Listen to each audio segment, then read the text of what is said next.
first, Senator Cantwell.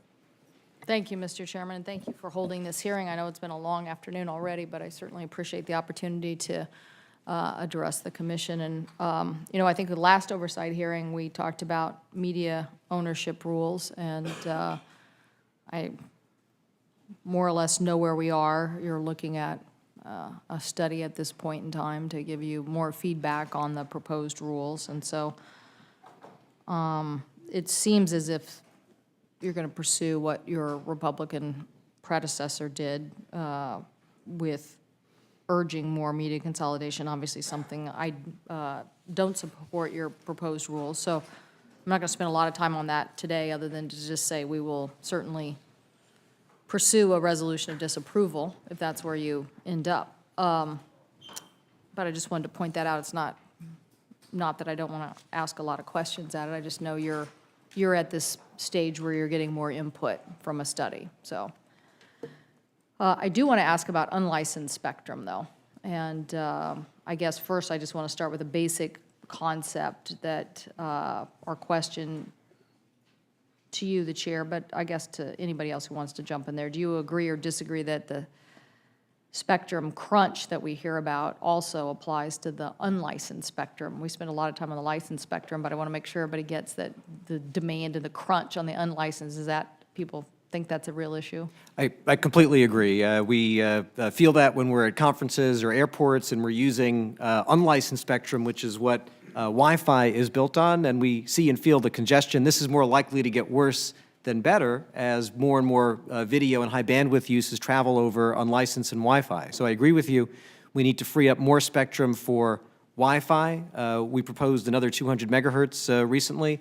And then I also think we need to pursue a new generation of unlicensed, which we can do as part of the incentive auction process. And do you agree or disagree that obviously there's different propagation characteristics of these different megahertz? So like at 600 megahertz or 900 or 2.4, 3.5 gigahertz, 5. There are different, enables certain things and precludes others. So it's not.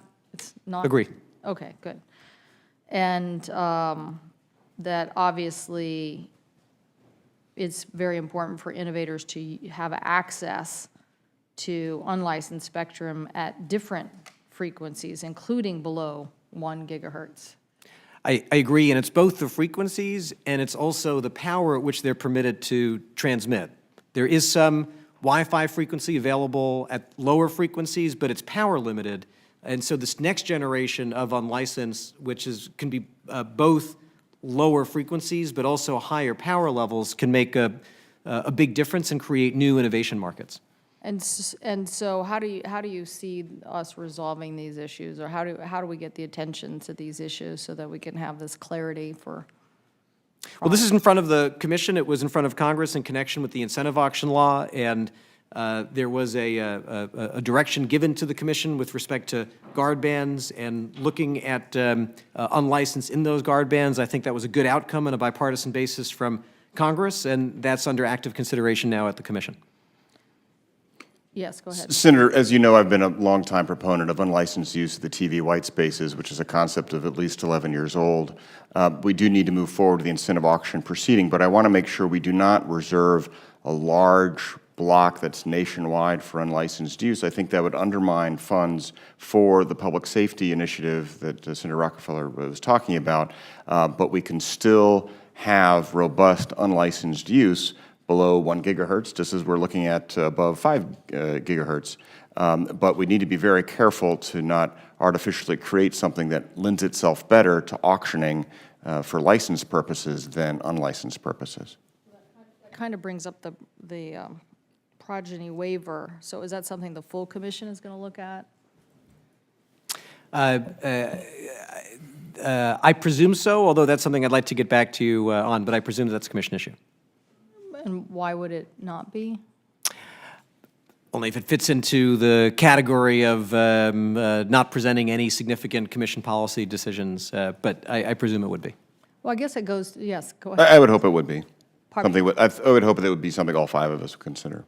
I guess that's my point, is to shove some of these things that are already causing challenges in this space. you know, I would hope that we were going to have a broader discussion about it instead of, you know, having some of these waivers given and then having preclusions, basically, or conflicts like on the E911, when we need to have a broad discussion about how we're going to have this unlicensed spectrum really be a very robust space for all these applications. So thank you, Mr. Chairman.